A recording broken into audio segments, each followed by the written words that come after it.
ಸಂತ Aloysius Gonzaga ಶಾಲೆಯಲ್ಲಿ ಕೇಂದ್ರ ಸರ್ಕಾರದ ನೀತಿ ಆಯೋಗದ ಮಧ್ಯವರ್ತನೆ ಅಟಲ್ ಟಿಂಕರಿಂಗ್ ಲ್ಯಾಬ್ನ ವಿಜ್ಞಾನ ವಸ್ತು ಪ್ರದರ್ಶನ ಇತ್ತೀಚೆಗೆ ನಡೆಯಿತು. ವಿದ್ಯಾರ್ಥಿಗಳಲ್ಲಿ ಸೃಜನಶೀಲತೆ ಮತ್ತು ಅನ್ವೇಷಣೆಯ ಕೌಶಲ್ಯವನ್ನು ಬೆಳೆಸಲು ಈ ವಸ್ತು ಪ್ರದರ್ಶನವನ್ನು ವಿನ್ಯಾಸಗೊಳಿಸಲಾಗಿದೆ.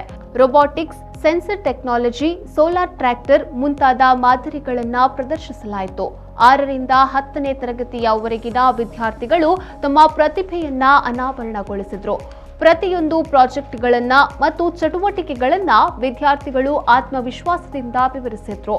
ಈ ಸಂದರ್ಭದಲ್ಲಿ ವಿದ್ಯಾರ್ಥಿಗಳನ್ನ ಉದ್ದೇಶಿಸಿ ಮಾತನಾಡಿದ ಸಂಸ್ಥೆಯ ಪ್ರಾಂಶುಪಾಲರಾದ reverend father Melvin Anil Lobo SJ, ಭಿನ್ನವಾಗಿ ಯೋಚಿಸಿ ಕುತೂಹಲ ಪ್ರಜ್ಞೆಯನ್ನ ಬೆಳೆಸುವ ಮೂಲಕ ಭವಿಷ್ಯದ ವಿಜ್ಞಾನಿಗಳಾಗುವಂತೆ ಕರೆ ನೀಡಿದರು. ಈ ವಸ್ತು ಪ್ರದರ್ಶನದಲ್ಲಿ ಕ್ರಿಯಾಶೀಲವಾಗಿ ಭಾಗವಹಿಸಿದ ವಿದ್ಯಾರ್ಥಿಗಳು ಹಾಗೂ ಅವರ ಪೋಷಕರ ಬಗ್ಗೆ ಮೆಚ್ಚುಗೆಯನ್ನ ವ್ಯಕ್ತಪಡಿಸಿದರು. ಬೋಧಕರಾದ ಶ್ರೀ ಮನೋಜ್ ಹಾಗೂ ಅಟಲ್ ಟಿಂಕರಿಂಗ್ ಲ್ಯಾಬ್ನ ಉಸ್ತುವಾರಿ ಶಿಕ್ಷಕರಾದ ಶ್ರೀಮತಿ ದೀಪಾ ಕರ್ಕಡ ಮತ್ತು ಶ್ರೀಮತಿ ಶಿಲ್ಪಾ ಬಲ್ಲಾಳರು ಮಾರ್ಗದರ್ಶನವನ್ನ ನೀಡಿದರು.